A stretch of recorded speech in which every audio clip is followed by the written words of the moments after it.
Welcome to the Fire Time Podcast, where it's never hot enough, slow is fast, and the way to win is to make it so stupidly easy to buy from you that there's no excuse not to. I'm your host, Tim Reed. And I'm so excited to be here today. Thank you for listening to the Fire Time Podcast. Now, I know that literally every week I say I'm excited for this episode, but guys, I am excited for this episode today because we landed a huge guest for the Fire Time Podcast. In today's episode, we are going to be talking with Alex Judd, who is the host of the EntreLeadership Podcast. Now, for those of you who aren't familiar with EntreLeadership, it's a division of Ramsey Solutions. Now, Ramsey Solutions goes back to Dave Ramsey. It's his company. He's the finance guy that has the 7 baby steps to get you out of debt and into financial security. And I'm telling you, his system can change your life. It's about living within your means, not spending more than you make, and handling your money as if you are a steward of something greater than yourself. It is a game changer. But a number of years ago, he branched out a division of his company that was focused on leadership. And through that, he launched a book, a podcast. They have a whole division of business coaching. And I've talked about the book, EntreLeadership, on this podcast before. It's something for me that's on repeat at least once a year, very often twice a year, because it's just an amazing playbook for how to run a great business. But in addition to that, the EntreLeadership Podcast is one of the top business podcasts in the world. And they have just these incredible thinkers. I mean, everybody from like Simon Sinek to Patrick Lencioni to Seth Godin. All of these business and marketing and leadership thought leaders are on this podcast. And years ago, I tell the story in the episode with Alex, but years ago, the EntreLeadership Podcast was the podcast that got me into listening to podcasts and eventually starting my own. And so I'm really excited for you guys to get to be able to share in this conversation because it's a game changer. I am convinced the content in this episode is something really special. And in particular, the reason I'm so excited to talk with Alex is because, number one, he was a business coach for about 3 years as part of the EntreLeadership team. So before he got behind the mic, he would actually work day in and day out with businesses, many of them small businesses, $500,000 to $2 million a year, working with them on overcoming obstacles, growing their profits, being better leaders, and rallying the people around them towards a common cause. He has amazing boots on the ground knowledge when it comes to what he's talking about.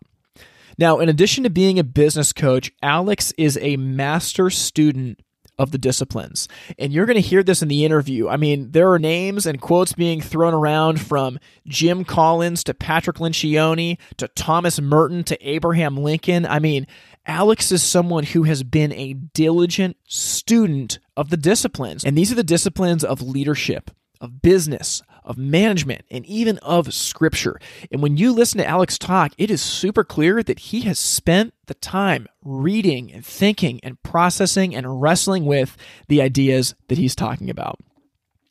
So I can't wait for you guys to hear this conversation. We'll circle back at the end and talk about it. But in the meantime, get out a pen and paper. You're going to want to take notes during this episode and probably listen to it twice. Joining me from Nashville, Tennessee, is a business coach and the host of the EntreLeadership Podcast. I'm joined today by Alex Judd. What's up, man? How you doing? Hey, Tim. So glad to be here. Thanks so much for having me on. I'm completely honored, my friend. Oh, man. Well, I'm excited, and I think you're going to give a ton of value to our audience.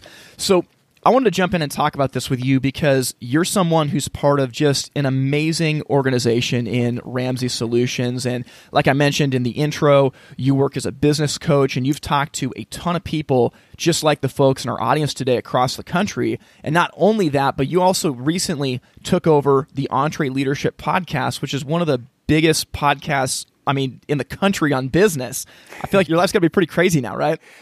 Crazy is an understatement right now, but I'll tell you, it's honestly crazy in the best kind of ways. I am so beyond grateful that I get to work for the organization that I get to work for. It's a dream job and a dream organization, to say the least. But then to get to work with small business owners. Around here, we believe that small business is the backbone of the American economy. We believe that the thing that keeps this economy moving, it's not Wall Street, it is Main Street. And I have learned over the course of the past 3 years working with small business owners from around the country every single day, it's some of the most well-intentioned and hardworking people on the planet. It's people that understand the value of grit and resiliency, that have a figure-it-out kind of mindset, and then just do what it takes to get the job done. And so, yeah, to work with those people every single day, and then now the podcast is honestly just icing on the cake, getting to talk to some of the greatest thought leaders, business owners, business leaders, and CEOs from around the world every single week.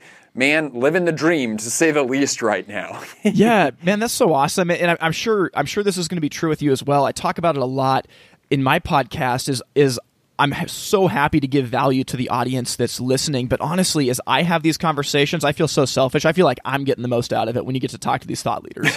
Yeah, I always tell people I feel like I'm stealing, and just eventually someone's going to find out. It feels a little bit like I'm committing a crime. But totally. Super grateful for what I get to do. Yeah, that's awesome, man. Well, I'm excited to have you on today because EntreLeadership in particular is a book that I listen to on repeat at least once a year, usually twice a year. Now, I listen on audio because I love hearing Dave's voice with it. And it's powerful, but as I've followed your story, it sounds like you were drawn into Ramsey Solutions through the EntreLeadership podcast. Isn't that right? Yeah, that's 100% correct. I am a product of the product. Outside of college, I was helping run a startup in Austin, Texas, and then as soon as I graduated, ended up moving in and working with a leadership development group that was really focused on developing leaders in the marketplace, but also creating student leadership development curriculum and teaching around kind of that topic. It's always been something that I've been incredibly interested in and passionate about, because I'm kind of one of those people that truly believes that when a leader decides to get better, then everybody wins. And so that's what I was focused on, and that's what I was doing outside of college. And someone recommended to me the EntreLeadership podcast. And I started listening every single Monday on my run. Yep. And I connected, probably the same way people connect to your podcast. I connected with the equal parts kind of motivation, but it wasn't just motivation for the sake of motivation. It was motivation for the sake of action. Yeah. And it was things that I could do and things that I could act upon. So I would listen on Monday and immediately take action on Tuesday. 100%. And it's crazy. I remember where I was standing. I was on a run and I was at a red light, and I remember where I was standing, the street corner I was standing at, when I thought to myself, that would be a cool place to work one day, which is insane. And I wasn't even thinking at that time about, man, maybe one day I could be the host of this podcast that reaches millions of people a year. I was just thinking maybe I could go work as part of that team. Eventually applied and literally said in the interview process, I will sweep the floors if it means getting to be a part of this team. And they didn't need anyone to sweep the floors at that time, but I got a job nonetheless, and been here for 3 years now. Oh, man, that's so cool. You know, it's funny you talk about being on a run. I think the first time that I can remember listening to EntreLeadership, I was at Black Butte Ranch in Central Oregon on a run, and I remember listening to an episode with Ken Coleman and Donald Miller, and that was about 4 years ago. Same thing. It's funny.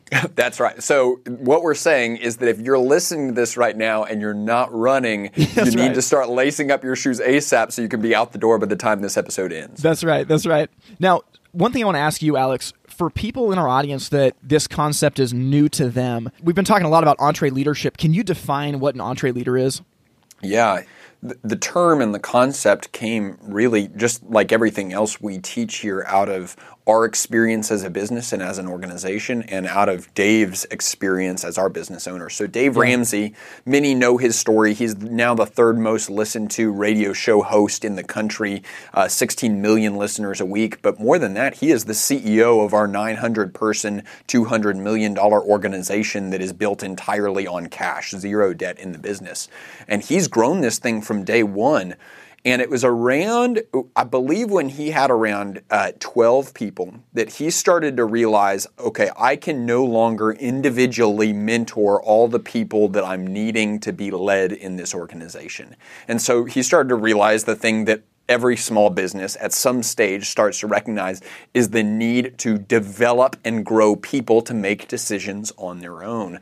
And so he said, okay, well, maybe I need a leadership development course. Maybe that's what I need for people here on board. And he started to think about it, and he took management classes in college, and we've all had those management classes or read management books, and it just feels like, ugh, like I don't just want managers. That feels stale. That feels old. That kind of feels like, and it's a total contextual thing, but that feels like a boss, right? That is someone that just like so often the word leader is misused and abused. Yeah. So he said, I want to make sure that we correct for the way so much of culture abuses leadership today.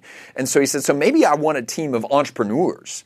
Because I'm super entrepreneurial, I have new ideas all the time, I want to start new stuff, I want to run hard at things. And so he said, but if you just have a bunch of mavericks, a bunch of renegades, a bunch of go-getters, a bunch of entrepreneurs, then number one, you're not going to keep a team for more than 10 days. And every time someone takes a shower, goes on a run, or gets in their truck, they're going to have a new business model for what we're doing next. And so he said, okay, we can't have just entrepreneurs, but I want something more than just leaders. We want the passion of the entrepreneur mixed with the polish of the leader. And in Tennessee, we combine a word together whenever there's not one that means what we want. Yeah. So he said EntreLeadership. And so that's what it is. It's leading in such a way to cause a venture to grow and prosper. And that's what we live here in our organization, but then that's also the model of leadership that we teach to organizations around the country.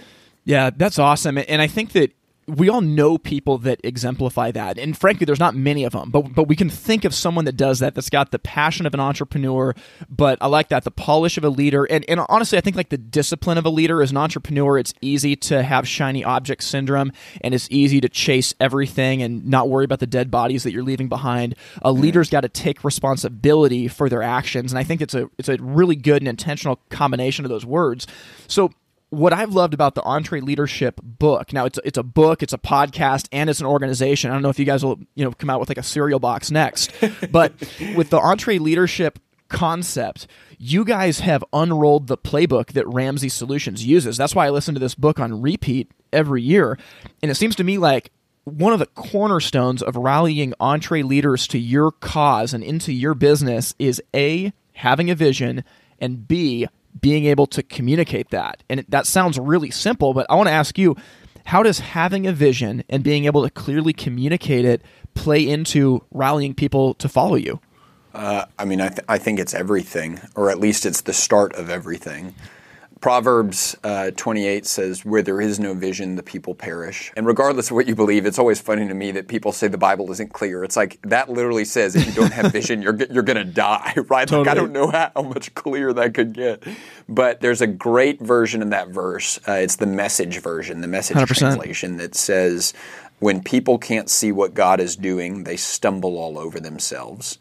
But when they attend to what He reveals, then they will be most blessed. And I love that because I've been in stages in my life and I've worked for organizations in the past that lacked vision. And so as a result, people were stumbling all over themselves. I mean, it was falling apart. And we've all been there before. We've all been a part of something that lacks vision, and it makes everyone paranoid. It makes everyone insecure. It creates immeasurement, irrelevance, anonymity. Those are the things that Pat Lencioni says are the 3 signs of a miserable job. And if you have a lack of vision, you have immeasurement, irrelevance, and anonymity, because there's nothing to connect to that's bigger than you, right? Conversely, and that's the great part of that verse, but when they attend to what He reveals. I used to have this idea that vision is this thing that you go in with a whiteboard and a turtleneck and a sip of espresso and you just dream of vision. It's like, that's not what vision is. Vision is being about the business of what is right in front of you and the direction that you are supposed to be going. And then extrapolating that to the long term and acting today in context of what you want to do over the course of the next 3, 5, 10 years. And so once you get that vision, then you can do what Jim Collins calls a BHAG, establish a big, hairy, audacious goal, which is just a 3 to 5 year goal that is 50 to 70% achievable. And this is what I want to tell your audience is if you are a small mom and pop shop with 5 team members, or you're a multi-million, multi-billion dollar organization with thousands of team members, think of the power of identifying a metric that is not the only metric, but it is a metric that you say, man, we are going to point all our guns at this metric. It's a 3 to 5 year goal that is 50 to 70% achievable. People do amazing things whenever you give them clarity, focus, and direction. And if you can give your team members clarity and focus and direction of this is where we are going, a vision, then man, results almost across the board go up, and it also gets really clear really quick who doesn't belong on the bus, which makes your job a whole lot easier. Oh man, I couldn't agree more. And I think that that's a record. We brought Eugene Peterson and Jim Collins into the same conversation. I love that. That's right. But it's so true. So you said clarity, focus, and direction, and I don't think you could be more dead on, because clarity tells people this is where we're going. Focus says, don't take your eyes off the prize. This is where we're going. And direction says, here's how you get to where we just said we're going. And it sounds overly simple, but one of the biggest things that I've learned is I manage multiple showrooms and I do marketing for our company, is that less is more. You know, if you try to do 10 things at the same time, you can't do it. And simplifying and being just radically clear, it's amazing how that actually rallies people to your cause. Because if people aren't clear on what the vision is, they get frustrated and burnt out because there's all kinds of expectations that are expected of them and that they don't realize. There's all kinds of frustrations that have never been communicated. I think that's dead on. Yeah, what you said is so true. I told myself this the other day because this is a reminder that I constantly have to give myself from a personal development perspective, but also from a leadership perspective. Yeah. Never underestimate the power of simple. Right? There is so much power in simplicity. That's why, I mean, before we started this, I got so hyped up. I could barely say sitting down whenever you were telling me about what you do, because what you do for organizations around the country is you simplify, right? You make things easier for their customers to get their customers from where they are without a fireplace to where they want to be. There's so many steps in between there, and you just take and simplify all those steps. Dude, that is so powerful. Pat Lencioni talks about, man, we're giving Pat Lencioni a lot of shout-outs today, which he deserves, every single one of them. That guy's the deal. But he talks about the sophistication bias in his book, The Advantage. And so often we assume that because something is not complex or academic or intellectual sounding, that means that it's wrong. Yeah. And I've learned that that is not the case. A lot of times, just because something simple is simple means that it has way more depth than ever you realize. Also, just because it's simple doesn't mean it's easy, but also that means that it's probably right. Yeah. And so never underestimate the power of simple. I'm with you. That's great. Well, so here's a question I have for you. So we've talked about, in order to rally EntreLeaders to your cause and have people on the bus that want to follow you, you got to, number one, have a clear vision, and number two, be able to communicate that really clearly. And at some point, transparency's got to come into play. And I want to ask you, as a leader in a company, how much transparency should you show? What role does transparency have in communicating this vision to rally people to the cause? Yeah, well, I think with regard to communicating a vision, or certainly those cultural core items, I believe every organization thrives when they can answer 3 questions. Question number 1 is, why do we exist? Question number 2 is, where are we going? That's the vision piece that we talked about. Yeah. And then question number 3 is, what do we stand for? Why do we exist? Where are we going? What do we stand for? With regard to the answers to those 3 questions, there should be 100% transparency. Yeah. Right? Now, if you're figuring out those things and you're still trying to identify those things for that season, I understand if you need to really, really be kind of internally focused and make sure you've got the right people in the room to focus on. But once you've decided on those things, there are no secrets with regard to why do we exist, where are we going, and what do we stand for. because, again, that's what gets everyone on the same page. Now, with regard to how those three questions, the answers to those three questions play out, that's where this question of transparency often comes up, is because, I mean, we've all heard the whole thing of like, we all like sausage until you see how it's made, right? and like, it's really great to talk about our mission and our vision and our values, but at the end of the day, we are imperfect people working with imperfect people in imperfect situations trying to achieve excellent goals. So we believe around here that people should have the level of information that is necessary proportional to the job that they are called to do and proportional to the things that they are responsible for. So here's the deal. Where I am at in our organization, I don't need to have a line item by line item expense sheet of what we are spending money on here in the organization, not because they don't trust me with it, but because I don't need it to do my job exceptionally well, and I don't need it with regard to the things that I am responsible for.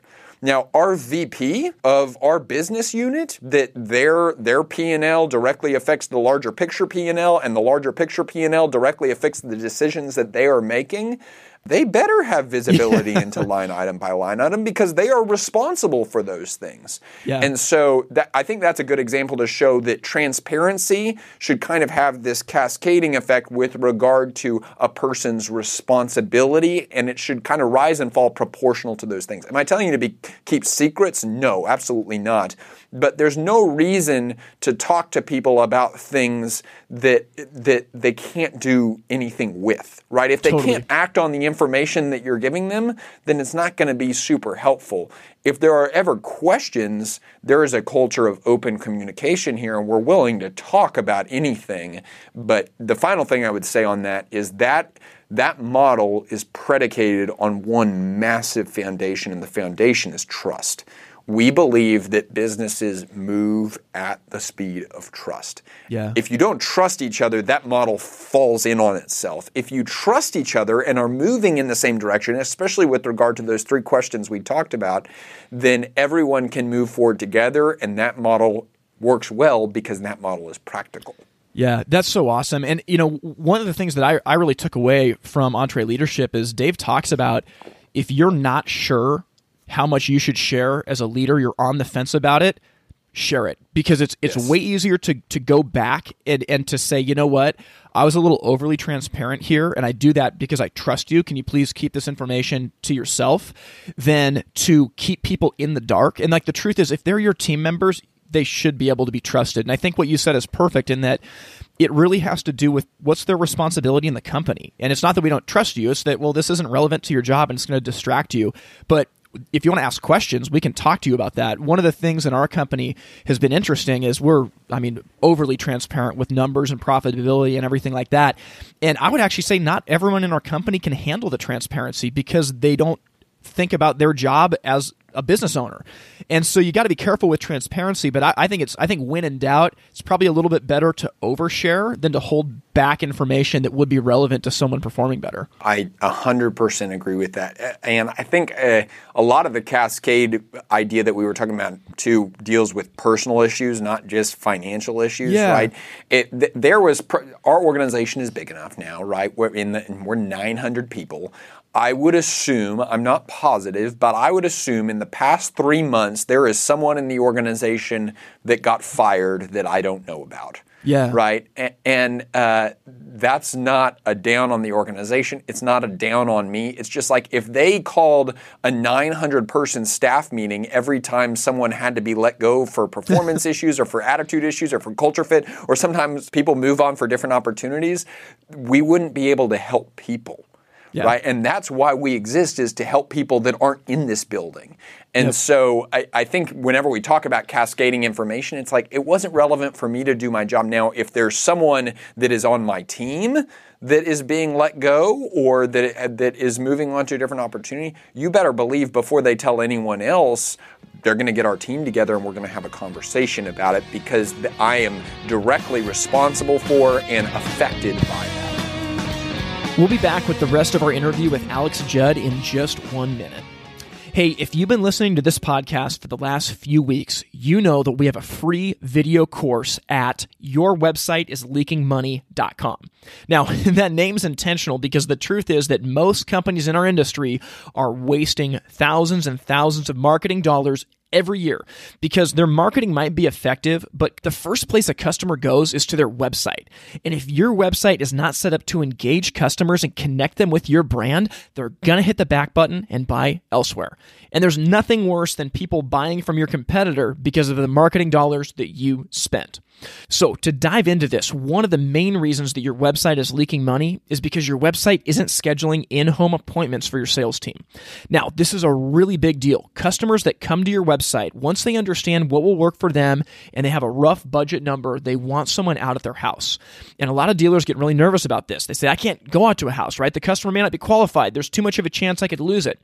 Guys, I'm telling you that when we go out for in-home visits, over the last number of years, we close at over 70%. That's 70. If you have qualified a customer on the price range of their project, get out to their house. They want to buy from you, and your website needs to be scheduling those appointments. Now, I created a free video series that goes through 3 reasons that your website is leaking money, and it gives you the steps that you need to take to patch those holes so that your marketing dollars can work for you. To get access to that totally free, go to yourwebsiteisleakingmoney.com. That's yourwebsiteisleakingmoney.com. Stop wasting marketing dollars and sending people to your competitors' websites. Instead, patch the holes in your own website. Connect with buyers who want to do business with you and sell more fireplaces than ever before. Well, so here's a question I want to ask you then, and I think that it piggybacks. We started talking about vision, and that led into transparency. And next, I want to talk about alignment. I feel like alignment is one of those things that is so critical.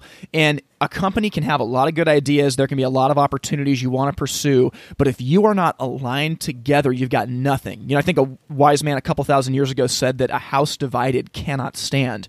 And so I want to ask you, how does alignment play into businesses? Because folks listening to this could be a small mom and pop doing, $1 million, $1.5 million a year. Or there's also giant manufacturers listening to this that are $500 million companies.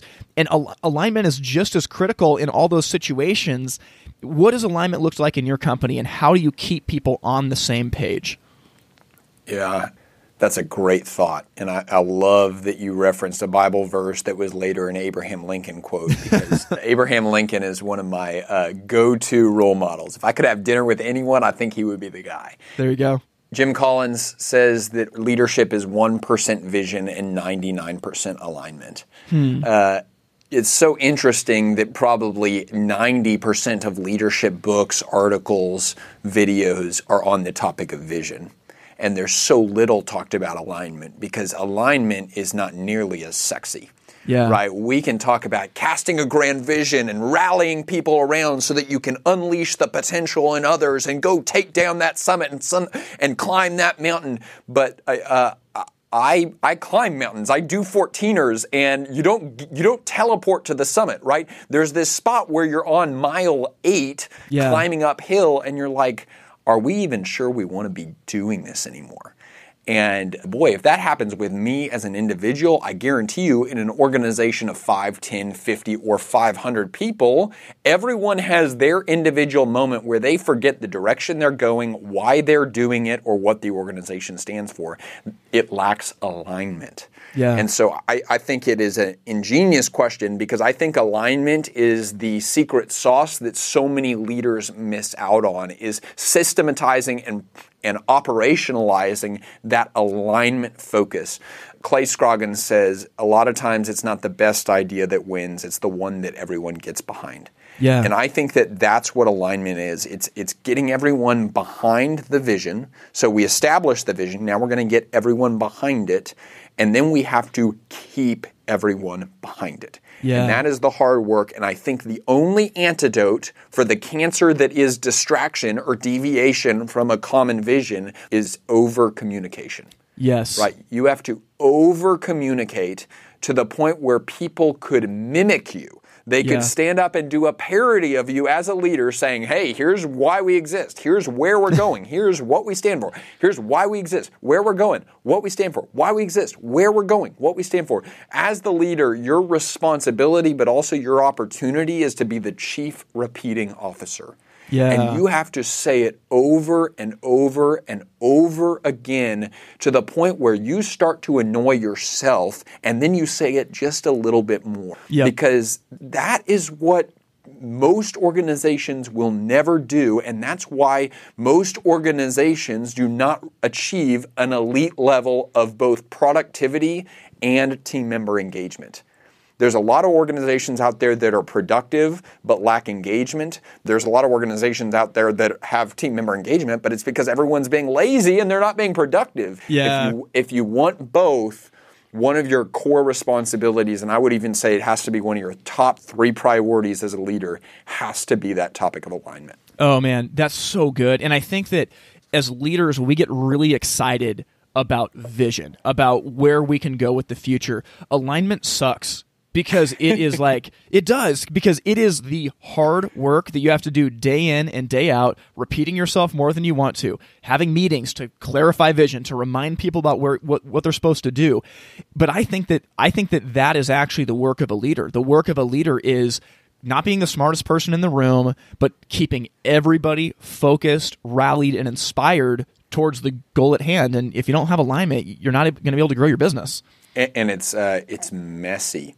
And just because it's messy doesn't mean it's wrong. I think that's one of the things that I've learned about this term EntreLeadership is there is a natural tension that is the result of that term.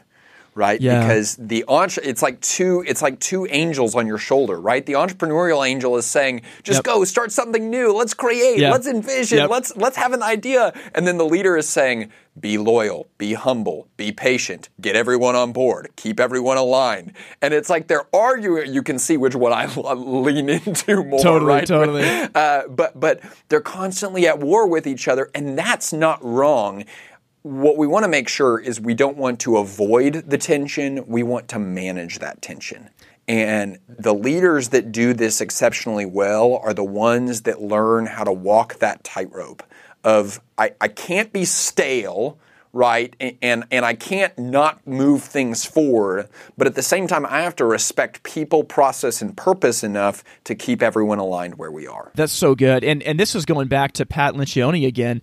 One of the last times that he was on your podcast, he was talking about meetings. And he said that for a leader, he basically said the most important part of your job is how you schedule and prepare for meetings with your team, because that is the only focused shot you have at getting all of your team around a cause and rallying them. Everything else is individual, one-on-one, and that's totally fine, but meetings are where you're worth your weight in gold.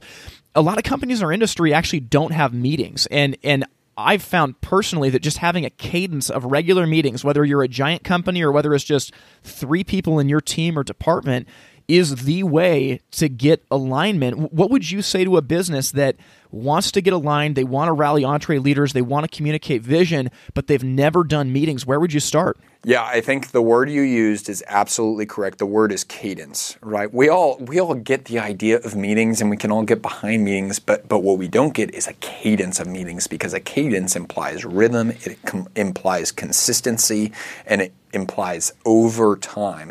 And lots of us, especially if we're entrepreneurial in nature, are not good at rhythm, consistency over time. Oh, right? man. But that really is alignment in action. Now, I will agree with you that meetings are the highest and greatest use of a leader's time if they are doing them right. Yes. And that is a massive if, because we have all wasted more time in meetings than we care to admit, and the reason why is because they were poorly led. The effectiveness of meetings in your organization will rise and fall on leadership. Make no mistake. And so if I go to a meeting that I am responsible for, that I created the invite for, or that I got everyone in the room, I have to look myself in the mirror and saying, I am ruthlessly responsible for the outcome of this meeting. If we all leave on the same page, it will be because I created an environment in which that could occur. But if we all leave scattered and feeling like that was a waste of time and feeling like we're lazy, then either I had the wrong people in the room, or I didn't have an agenda, or I wasn't focused, or I didn't prepare. But as the leader, it is my responsibility to get people on the same page through the vehicle of meetings. I think with regard to like the rhythm that people should have in their organization, I think sometimes we can jump to a solution. And I do this sometimes from a coach, and I have to slap myself because it's like not everyone is in my context. So I am in the context of a 900-person organization, meaning there are certain rhythms we should have in place. It may look different for a 10-person organization, but what I've learned is that there are a set of outcomes that we should all be achieving through our meeting schedule. So whether you do them weekly, monthly, or quarterly, really what I would say is that the outcomes that you should be achieving through your meetings is, number one, reinforce the culture of the organization. Your meeting cadence should regularly reinforce the culture. That's number one. Number two is provide opportunities for growth and development. Right? So give people the opportunity to move forward. The number one reason why lots of people leave organizations is because they feel there's no clear path for moving forward in the organization. And that's not necessarily promotion. If you're a small organization that you don't have the structure or the hierarchy right now to promote people, growth does not equal promotion. What people are looking for in growth is a path for them to unleash their potential in new ways. And you need to have meetings around that exact topic, development opportunities. So we're going to reinforce the culture. We're going to provide opportunities for growth and development. And then we're going to create an environment where accountability and improvement dialogue can take place. So a lot of times this is with teams that share the same practices, right? I have a meeting with the podcast team. I have a meeting with our coaching team, and we sit down, we talk about best practices. We talk about what we did. We talk about what we're doing moving forward. And it's just that dialogue opportunity. A lot of times if you use a framework like a scoreboard, or if you're familiar with 4 Disciplines of Execution, if not, that's a great book. But a framework to talk about and discuss and have a dialogue around, here's what we said we were going to do. Now, did we do it? That's a powerful meeting right there. And then the final outcome is a opportunity for consistent one-on-one communication. People in your organization need to be having one-on-one communications with the people they report to, and that occurs through meetings. So I think those 4 outcomes, culture, growth and development, one-on-one communication, and then accountability and improvement dialogue, those are the 4 outcomes. You need to make sure you can check those boxes with regard to your meeting schedule. That's awesome, man. Yeah, if you can check those boxes, I'd say that meeting was a success. So as we're rounding out here, I want to ask you this question, and this is a little bit different than where we've gone so far. Everything so far has been kind of internal to Ramsey Solutions. So you're in a position now where you host one of the biggest business podcasts in the country, and then you're talking to just amazing people. I want to ask you this. What is one thing that you find in common between the best of the best people that you interview? That's a really good question. I can't answer it with one, so I'm going to give you 2. Okay. I think the first thing that I've noticed is, number one, it's crazy that I get to talk to the people that I get to talk to. I'm consistently, like, it's the authors of my favorite books. It's the business leaders that are running the organizations that are changing our country. It's crazy. But what I've learned about those individuals is that they are very, very, very different with regard to what they do, how they communicate, what they communicate, the message that they're trying to send, the purpose that gets them out of bed in the morning. But the one thing that they all have in common is that they are all experts at being themselves. And the people, it's almost inevitable. It's gotten to the point where we can record the conversation, and then we'll release it a handful of weeks later. And based on my perceived thoughts about their authenticity in the conversation, I can predict how people are going to react and respond to it. I'm not perfect at this, but it's crazy to see how I think we live in a culture now where all of our minds, whether consciously or unconsciously, we have a really strong BS meter.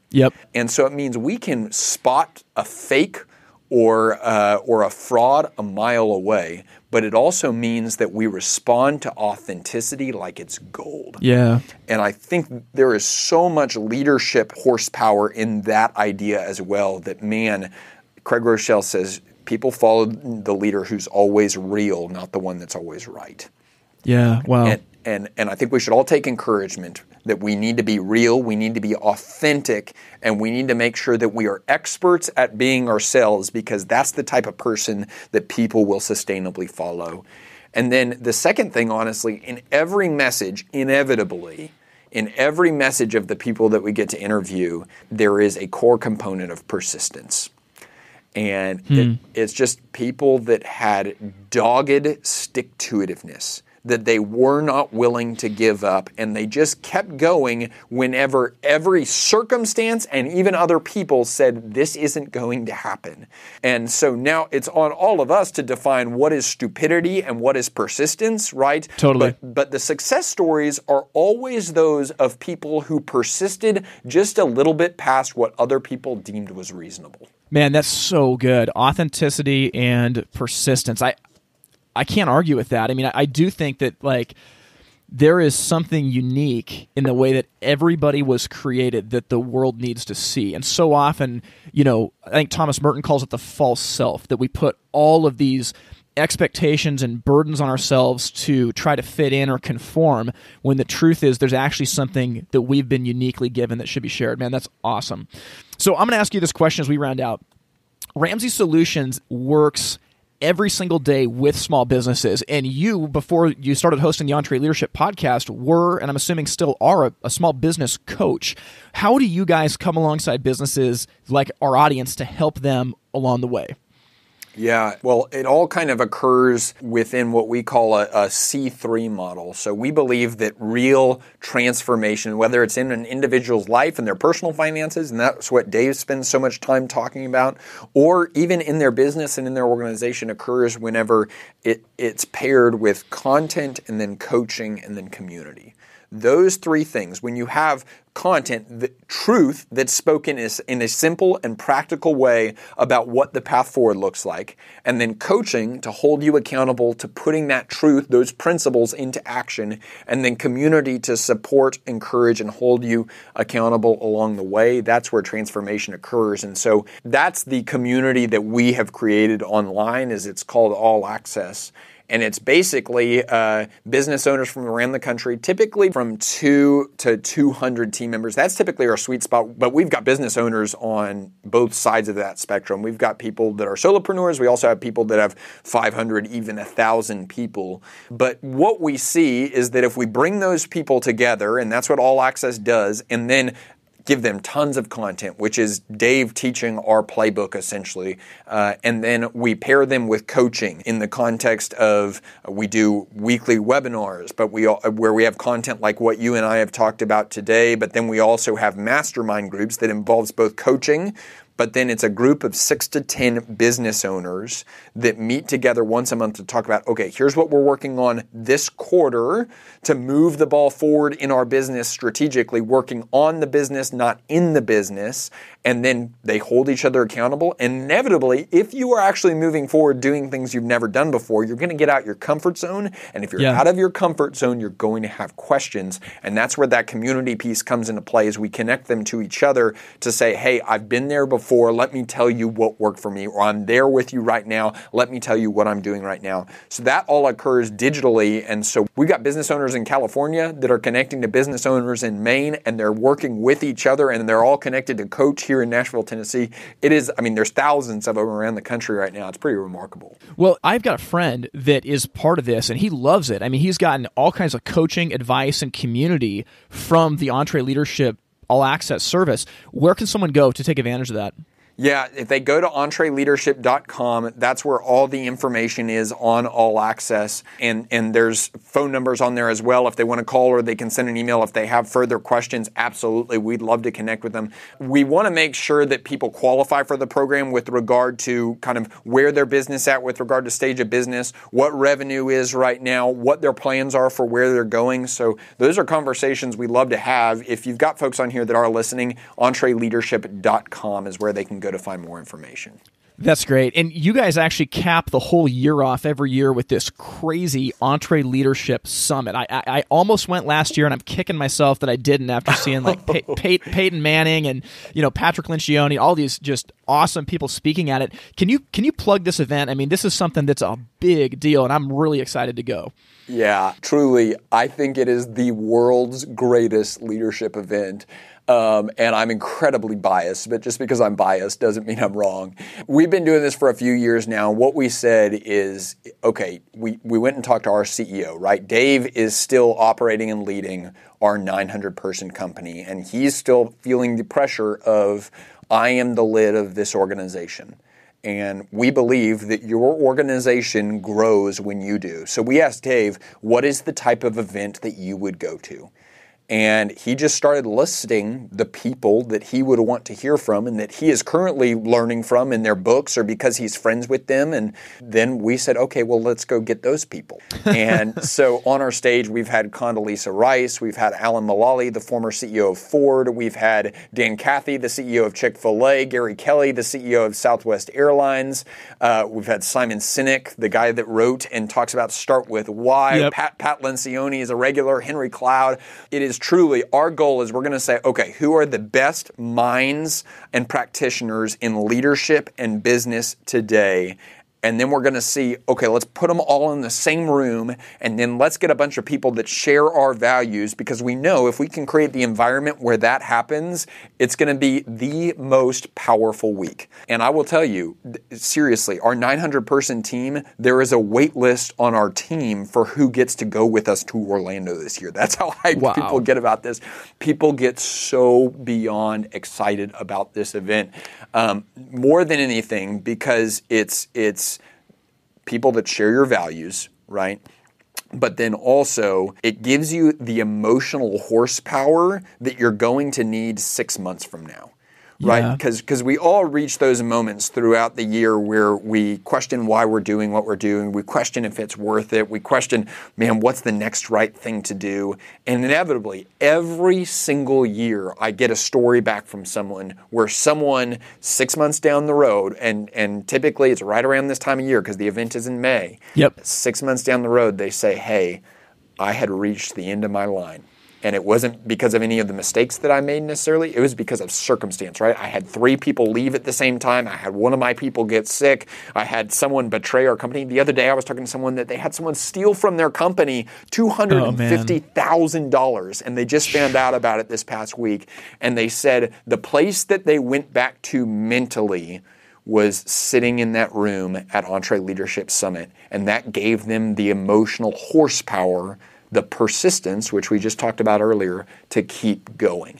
And so I think personally, you're going to get so many action items, you're going to get so many tools to put in your tool belt, you're going to be around some incredibly smart people, but I think there is also incredible value to just saying like, okay, I feel re-energized about why I do what I do, and I feel reinvigorated about the vision that I have for this business.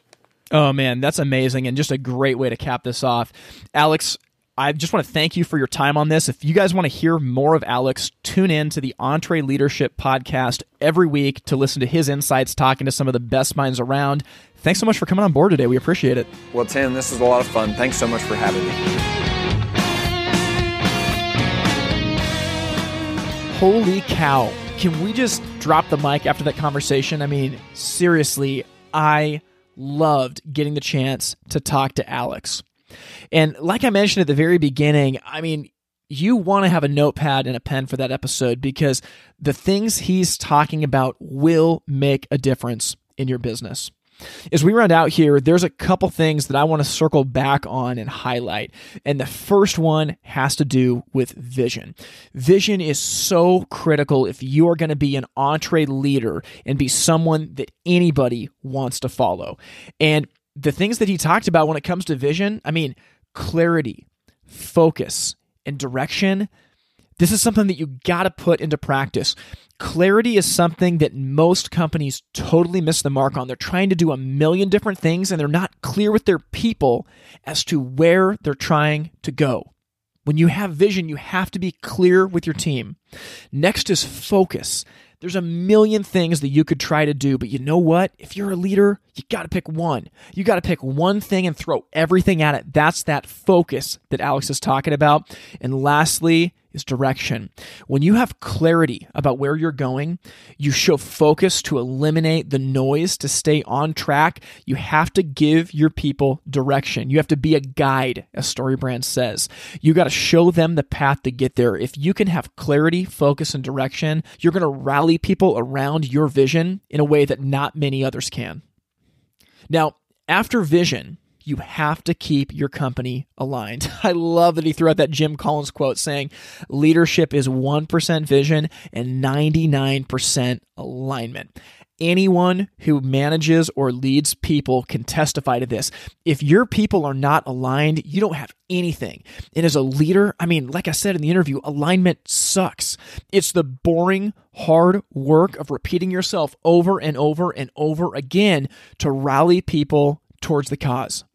This is not glorious. Like I said, this work sucks, but this is what leadership is. It's the mundane, boring, painful work of keeping your team on the same page as they move towards the goal at hand. Now, the way that we closed the interview, I thought was tremendous. I think that Alex gave us just some amazing insight into what it is that separates the best of the best in the people that he gets to talk to day in and day out. And, number one, he said that they are all experts at being themselves. And this is critical. I'm convinced that every single one of us has been uniquely made with a gift that's meant for the world. One of the biggest parts of the journey of life is peeling back the false self, as Thomas Merton calls it, to discover our true identity. This takes self-awareness, and self-awareness is frankly something that a lot of people do not have. Ian Morgan Cron is an expert on helping people discover self-awareness, and he says that every day that you wake up, there's two questions you have to wrestle with. Number one, why is there something out of nothing? And number two, who is it that I really am? One of my favorite songs is by a punk band called Saves the Day, and they've got a track that's called See You. There's an amazing line in it about self-awareness where he's speaking rhetorically and he says, you want to know who I really am? Yes, so do I. When you meet someone who has no delusions about who they are and what they're trying to do, it's inspiring and intimidating. There's not many people like that. Be one of them. Lastly, Alex talked about how the best of the best in the people that he talks to had a dogged stick-to-itiveness. There was a persistence to what they did. Now, this is why self-awareness is so critical, and I love that he talked about self-awareness and knowing who they were before persistence, because if you don't know who you are and you live in a world of delusion, persistence will run you off a cliff and ruin your life. But once you know who you are and you show a dogged stick-to-itiveness, it's amazing what gets accomplished. Many people in life act like cogs in a wheel, and as soon as they encounter resistance, they give up. It is the few who show persistence to get up again and again and again that become the people who change the world. Now, I know that this has been a long episode, and I'm thankful to you guys for listening to the entire thing because these ideas apply to way more than just business. They really do. If you can be a person that puts these things into place, I am telling you, you will rock the world of the people who are in your sphere of influence. You'll be someone that people want to follow, someone who people believe can lead them through the storm. And I'm telling you, you'll be equipped to do it. So with that in mind, I want to thank you for listening to this episode and just let you know that I am grateful for all these stories that I get to hear of you putting concepts like this in place to move the needle in your business. Thank you for listening to the Fire Time Podcast. To learn more, visit the website itsfiretime.com. Music from this episode was written and recorded by In Bloom out of Portland, Oregon. We thank you for listening to the Fire Time Podcast, where it's never hot enough, slow is fast, and the way to win is to make it so stupidly easy to buy from you that there's no excuse not to.